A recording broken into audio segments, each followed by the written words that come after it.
भक्ति तो संसार कर रहा है, कोई किसी प्रकार से कोई किसी प्रकार से। सबका पर्पज एक ही है कि अपने परमात्मा को रिझाना, परमात्मा को खुश करना। परमात्मा यदि खुश हो जाएं तो इस जीवन का कल्याण हो जाए। ये रूरानी कभी ना घबराए। वास्तव में तो शहंशाह जी ने तो यहाँ कहा कि भक्ति लोग अभी ना समझे, भक्ति लोग अभी ना समझे, प्रभु को पाना भक्ति है। छोड़ के सारे रगड़े झगड़े गुरु रिझाना भक्ति है। भक्ति भय प्लस गति, जहाँ पे सारे भय समाप्त हो जाएं, जहाँ पे सारे संशय समाप्त हो जाएं, जहाँ पे सारे असहजता असमानता वो दूर हो जाए, वहाँ पे भक्ति है।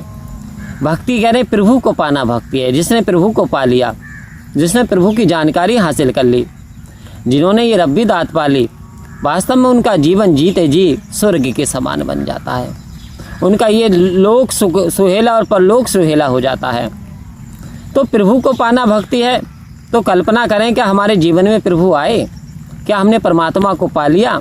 यदि नहीं पाया तो संत महात्माओं वास्तव में अभी हमने कुछ नहीं पाया। फिर तो उस प्रकार से है जैसे उमरिया बिता दे राम नहीं जाने, और राम नहीं जाने तो कुछ भी नहीं जाना। जीवन भर जाए हमने दुनियावी काम कितने किए, परंतु इस परमात्मा की जानकारी हमने हासिल नहीं की, तो अभी जीवन में हमने कुछ भी हासिल नहीं किया। आओ संत महात्माओं, ये जो चीज़ है वो किसी का इंतज़ार नहीं करती। कहते ये तीन चीज़ें कभी किसी का इंतज़ार नहीं करती। एक कस्टमर होता है, दुकान पे आया कस्टमर, दुकान बंद होने के लिए अगली दुकान पे चला जाएगा, इंतज़ार नहीं करेगा कि दुकान वाला कब दुकान खोलेगा और कब मैं सामान लूँगा। कह रहे हैं वक्त है, एक टाइम है। टाइम भी साहब किसी का इंतज़ार नहीं करता, समय किसी के लिए नहीं रुकता, दुनिया समय के लिए रुकती है। तो आज ये समय है परमात्मा की जानकारी हासिल करने का कि बचपन में जागो जवानी में जागो, बचपन में जागो जवानी में जागो। ये मेरा तजर्बा कहता है, जब बीती उम्र बाबू और मैं फिर कुछ लगा हाथ नहीं, मैं ये कर लूँ मैं वो कर लूँ, कहने से बनती बात नहीं।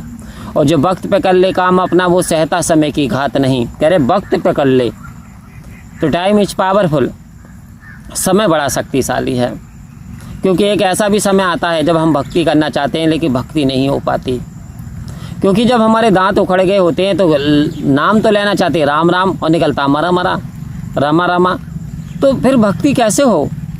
आओ संत महात्माओं, कह रहे ये जो गलती है ये इस गलती को छोड़ दे कि लड़कपन खेल में खोया, जवानी नींद भर सोया, बुढ़ापा देख के रोया, सजन बा झूठ मत बोलो। आओ संत महात्माओं, कह रहे सजन रे झूठ मत बोल। इस व्यक्ति के लिए बताया, हे इंसान तू सोच समझ करके शांत प्रिय हो करके एक बात सुन, झूठ मत बोलो। झूठ बोलने से सारे विकार आ जाएंगे।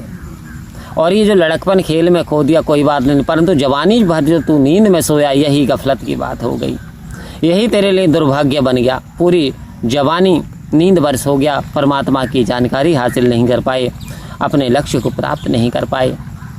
अब फिर पछता रहे हैं कि भाई हमने तो कुछ नहीं हुआ, हमसे तो परमात्मा की जानकारी नहीं हुई, भक्ति भी नहीं कर पाए, पुण्य भी हमने कोई इकट्ठे नहीं किए। तो कह रहे हैं अब पछताते हो तो क्या, जब चिड़िया चुग गई खेत। कब? जब बुलाएगा मालिक तो जाना पड़ेगा, शर्म की वजह से सर झुकाना पड़ेगा, बहाना चलेगा बहाना किसी का। आओ संत महात्माओं, यहाँ बहाने हम कितने बना दें कि भाई साहब मिर्च तोड़ने गया, लौकी तोड़ने के लिए गया, या मैं गैराज में चला गया, या शॉप में बहुत सारे ग्राहक आ गए, परंतु यहाँ तो बहाने चल जाएंगे। किस काम के लिए ये मनुष्य का जन्म मिला, किसके लिए, क्यों मिला, ये क्यों को हमें जानना होगा। क्योंकि मानुष का जन्म पाकर वृथा ना गवा देना, ये जन्म अमूलक है, इसे यूँ ना गवा देना। आओ संत महात्माओं, ये मानुष का जन्म है वृथा ना, बार बार मिलने वाला नहीं। मानुष जन्म अंत की सीढ़ी, संतों ने कहा मानुष जन्म अंत की सीढ़ी, फिसल गई तो वारी गई, तो कहे अवतार 84 वाली करी कमाई सारी गई। आओ संत महात्मा, 84 वाली जो सारी कमाई है वो चली जाएगी। अगर मानुष का जन्म है एक बार फिसल गया, यानी एक बार चला गया, तो फिर वास्तव में इस आत्मा का कल्याण होने वाला नहीं। इसलिए संत महात्मा कह रहे हैं जाग जाओ, उठ जाग मुसाफिर भोर वही, अब जाग जा, उठ जाग मुसाफिर भोर वही, अब रैन कहाँ जो सोबत है, जो सोबत है वो खोबत है, जो जागत है वो पावत है। तो क्या मैं जागृत अवस्था में हूँ? जागृत अवस्था किसे कहा गया? क्या इन आँखों को खोलने होने से जागृत अवस्था हो गई? नहीं। यदि मैं आंखें बंद करे पड़ा हूँ, ये सोच रहा हूँ कि संसार में दुनियावी पदार्थ मेरे पास आ जाएं, दुनियावी पूंजी मेरे पास आ जाए, दुनिया की दौलत मेरे पास आ जाए, एक दुकान से 2 दुकानें 9 दुकानें हो जाएं, तो वास्तव में अभी मैं गफलत में सोया हूँ, अभी मैं अचेतन हूँ, चेतन नहीं हूँ। चेतन मैं जब हो जाऊँगा कि जब कब कि वादा करके राम भजन का जीव जगत में आया था। उस वादे की जब मुझे जानकारी हो जाएगी कि मैंने कौन सा वादा लिया, मैं आया क्यों।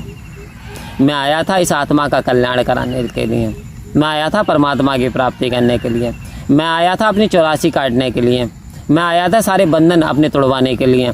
लेकिन मैं तो बंधन में ही फंसता चला गया। किसी को जाति का बंधन, किसी को मान का बंधन, किसी को अभिमान का, किसी को पैसे का, किसी को ताकत का।